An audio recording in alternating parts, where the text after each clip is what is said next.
Hello guys, this side Khushi from Lexis & Company.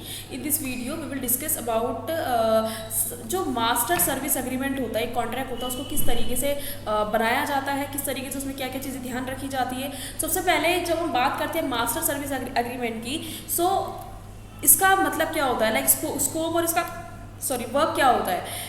This makes it possible for both the parties to understand type of work is expected to the perform, यानी कि ये बात करता है कि दोनों parties को क्या काम करना है किसी कॉन्ट्रैक्ट में और किस तरीके से इसको परफॉर्म किया जाएगा। Term and price and payment, अगर हम ड्राफ्टिंग की बात करते हैं तो इसमें जो टर्म है, प्राइस है, वो एकदम स्पेसिफिक होना चाहिए। उसमें टर्म का एंडिंग एंड फिनिशिंग जो उसका होता है वो लिखा होना चाहिए। द प्रोविजन फॉर चेंज इसमें होना चाहिए, यानी कि description of all the procedure that each party must follow make changes to the agreement. All changes are done as per the return adjustment either for the additional work or the schedule change. ये सब चीज़ें इसमें होनी चाहिए। The resolution of dispute, this is about how two parties should conduct themselves in case of problem arise। अगर मान लीजिए दोनों के बीच में कॉन्ट्रैक्ट में कोई प्रॉब्लम अराइज होती है तो उसको किस तरीके से डिस्प्यूट को रिजॉल्व किया जाएगा, ये उस बारे में होता है। And the end of the termination, ये चीज़ें उसमें मेंशन होनी चाहिए कि इसमें एंड ऑफ टर्मिनेशन क्या है। And the next the term, जो उसमें हम डालेंगे कि लेंथ कितना होगा, एक कॉन्ट्रैक्ट का कितना लंबा कॉन्ट्रैक्ट होगा, basically the duration of that contract.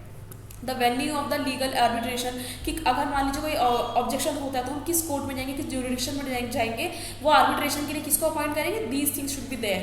And warranties and representation, अगर उसको कोई वारंटी दे रहे हैं हम किसी चीज़ की, like these give us the fact that they are shown in the contract, the fact that made a party to enter into the contract is called representation। and warranties also influence the fact in the future, यानी कि future में अगर कोई issue हो जाता है तो उसकी क्या गारंटी है, क्या वारंटी है। This talks about indemnification provision, जैसे कि अगर मान लीजिए कि ये बात करता है basically the provision relative one party for being held liable for the damage. अगर मान लीजिए कोई डैमेज होता है तो एक पार्टी अपने आप को कहती है कि मैं इसका बेसिकली मैं क्लेम करूँगा, मैं इसको जो भी इसमें नुकसान होगा वो मैं उठाऊँगा। इंश्योरेंस कवरेज होना चाहिए, द सिक्योरिटी रिक्वायरमेंट होनी चाहिए, जो उसमें सिक्योरिटी रिक्वायरमेंट है, लाइक लेवल ऑफ सिक्योरिटी वगैरह। Human resources, like it spell out the human resources required to develop operate new application to provide additional services.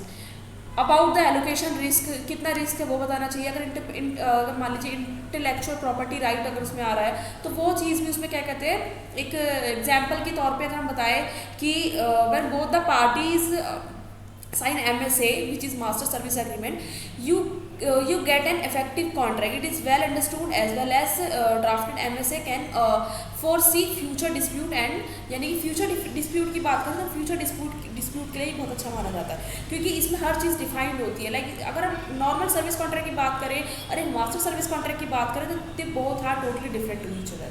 So this is all about this video. Thanks for watching this video. We will meet in the next video.